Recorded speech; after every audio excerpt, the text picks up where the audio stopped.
యాదగిరిగుట్ట కొండపైన జరుగుతున్నటువంటి ఆర్థిక దోపిడీ విషయం మీద వర్తక సంఘాన్ని రద్దు చేయాలని సుమారు 3 నెలల నుండి యారుటలోని వివిధ రాజకీయ నాయకులు నిరుద్యోగులు అందరూ కలిసి పోరాటం చేసినందుకు ముఖ్యంగా వాళ్ళకు పేరున ధన్యవాదాలు తెలియజేసుకుంటున్నాం. ఎందుకంటే నైతిక విజయం మనదే.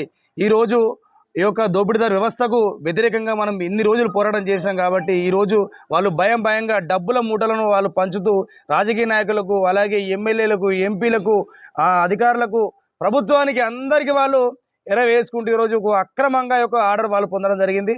తిరిగి మళ్ళా 3 ఏళ్ళు పెంచామని చెప్పేసి నిన్న గౌరవ ఈఓ గారు నిన్న లెటర్ ఇవ్వడం జరిగింది. అలాగే కొండ కింద షాపులు కంప్లీట్ అయినాక ఒక షాపులకు పర్మనెంట్ అలొకేషన్ చేసినాక వాళ్ళని కొండపై నుంచి కొండ కింద దింపుతారట. మరి ఆయుట కొండ వాళ్ళు అయ్యా జాగిరే మాది ఇలా కడుతున్నాం. ఎందుకంటే అసలు 1 ఇయర్ టెండర్ ద్వారా వచ్చిన వాళ్ళకు పర్మనెంట్ అలొకేషన్ ఎందుకు చేయాలని చెప్పేసి మేము అడుగుతా ఉన్నాం.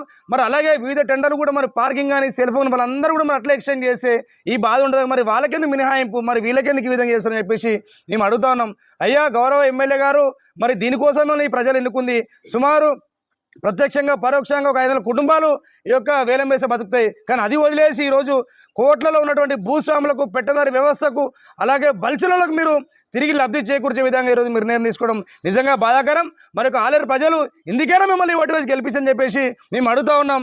ఇప్పటికైనా తమరు కళ్ళు తెరిచి ఆ యొక్క వర్తక సంఘం మాఫియాను రద్దు చేసే విధంగా 500-600 కుటుంబాలు రోడ్డు మీద బతుర్రు. ఇప్పుడు ఇంకా కూడా కేసీఆర్ వేసే దుకాణాలు కూడా ఓపెన్ చేయలే. ఇంకా అక్కడ దేవస్థానంలో ఇంత అవినీతి కంటే ఇక ఘోరమైంది లేదు. ఏ ప్రభుత్వం ఉన్నా, టీఆర్ఎస్ ఉన్నా, కాంగ్రెస్ ఉన్నా, బీజేపీ ఉన్నా, ఏ ప్రభుత్వం ముఖ్యమంత్రులు మారినా కూడా ఈ వ్యవస్థ అనేది మారతలేదు. ఈరోజు యాదాద్రి పరిరక్షణ కమిటీ ఆధ్వర్యంలో పత్రికా విలేకరుల సమావేశం ఏర్పాటు చేయడం జరిగింది. మరియు ఈరోజు నిన్న ఏదైతే యాదగిరిగుట్ట కొండపైన ఈఓ గారు ఈ గతంలో కోర్టులో కేసు వేసినటువంటి వెంకటేష్ గారికి ఏదైతే ఆర్డర్ కాపీ ఇచ్చిండో ఆ కాపీలో ఈఓ గారు కొండపైన ఉన్నటువంటి వర్తక సంఘాన్ని రద్దు చేయకుండా రెన్యువల్ చేయడాన్ని, దాంట్లో ఏదైతే చెప్పినట్టు రిహాబిలిటివ్ అని చెప్పిండు, వాళ్ళకు పునరావాసం అనే ఒక వర్డ్ వాడిండు. ఆ పునరావాసం అనేది ఆ వర్డు ఏ విధంగా పునరావాసం అంటే భూములు కోల్పోయిన వారికి, లేకపోతే ఇల్లు కోల్పోయిన వారికి, ఏదైనా వ్యవసాయ భూమి అటువంటివి కోల్పోయిన వారికి, జీవనోపాధులు లేనటువంటి వారికి పునరావాసం కల్పించే బాధ్యత ప్రభుత్వాల మీద కానీ ఆ ఈఓల మీద కానీ ఉంటుంది. కానీ ఇక్కడ రిహాబిలిటివ్ అనే వర్డ్ వాడడం అనేది అది ఈఓ గారికి సరైన విధానం కాదు. ఎందుకంటే యాదగిరిగుట్ట లక్ష్మీనరసింహస్వామి దేవస్థానంలో కుంభకోణం అంటే కుంభకోణం అవినీతి జరుగుతుంది.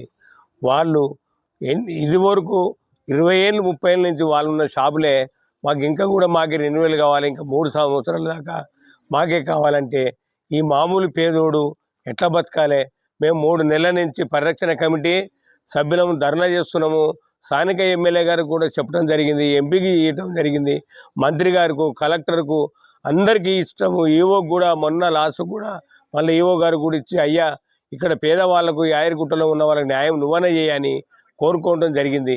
దీంట్లో వాళ్ళు వర్తక సంఘము వాళ్ళు మొత్తం ఒక 14 షాపులున్న మంది ఈరోజు 115 మంది షాపులు అనుకొని షాపుకు 1,000 లక్షల లెక్క వసూలు చేసుకుంటూ అవినీతిగా ఒక్కొక్కరికి డబ్బులు ఇచ్చుకుంటా వాళ్ళు ఈయన ఒకరి మామూలు బిడ్డ పెళ్లి చేస్తేనే కారు ఇచ్చిండు. రేపు ఈ 3 సంవత్సరాల కాలం కాక వాళ్ళకు మళ్ళీ రెన్యువల్ అయితే అపార్ట్మెంటే అల్లునికి ఇస్తారా? అవకాశం ఉంది వాళ్ళకు. మరి వాళ్ళకు అట్లా అందరు పెద్దలు స్థానికంగా అధికారుల నుండి కూడా వాళ్ళకి చేస్తున్నారు. ఎమ్మెల్యే గారి దృష్టికి కూడా ఇంతవరకు మేము చెప్పలేదు, ఇప్పుడు కూడా చెప్తున్నాం. ఏంటంటే నువ్వేదో క్లాస్మేట్లనో లేకుంటే రియల్ ఎస్టేట్ అనో క్లాస్మేట్ అని నమ్ముకుంటే రేపు నీ పార్టీకే సున్న పెడతారు, ఎగనాథం పెడతారు, 3 నామాలు పెట్టేది ఖాయం. కాబట్టి నువ్వు ఎవరికి చెప్పినా నా క్లాస్మేట్ చూసుకుంటాడని షాపులను చెప్పినావు. నీ క్లాస్మేటే పైసలు వసూలు చేస్తున్నాడు. ఈ అన్ని విధాల రకంగా నీ క్లాస్మేట్తోనే జరుగుతుంది. దీని మీద ఎమ్మెల్యే గారికి కూడా రేపు వచ్చే ఎన్నికలలో చాలా దెబ్బ తగులుతుందని కూడా నేను ఆయనకు మనవి చేసుకుంటూ నేను ముగించుకుంటున్నాను.